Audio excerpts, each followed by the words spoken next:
ผมว่าลองถามด้วยว่ารับได้ไหมเพราะว่าไม่อยากให้อังโคไปฟังคนที่เป็น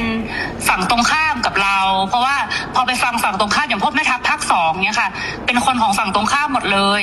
ซึ่งพอไปฟังนั้นเสร็จก็ไม่อยากให้ท่านรู้สึกไม่ชอบใจหรือโกรธเพราะจริงๆแล้วไม่ใช่ความตั้งใจของเราเลยค่ะថាសូមអនុញ្ញាតពីពុកថាពុកកុំឲ្យស្ដាប់សម្ដីមេតបភូមិភាគ2ហ្នឹងក៏វាជាអ្នកដែលប្រឆាំងជាមួយនឹងរដ្ឋាភិបាលថៃដែរវាជាសត្រូវដែរដល់ពុកស្ដាប់វាហើយអញ្ចឹងទៅអាចធ្វើឲ្យអាรมណ៍ពុកខឹងបាទเพราะตอนนี้ทางนั้นเขาอยากจะดูเท่เขาก็จะพูดอะไรออกมาที่มันไม่เป็นประโยชน์ต่อประเทศชาติค่ะแต่ว่าจริงๆที่เราต้องการเนี่ยคือต้องการความสงบสุขให้เกิดขึ้นเหมือนตอนก่อนที่จะปะทะกันตรงชายแดนนะคะមេតបភូមិភាគហ្នឹងវានិយាយចង់ឲ្យលយខ្លួនវាចង់នេះសាង rating មកវាហើយទៅធ្វើប៉ះពាល់ដល់តំណែងប្រទេសទាំងពីរយ៉ាងធ្ងន់ធ្ងរពុកបាទដែលយើងចង់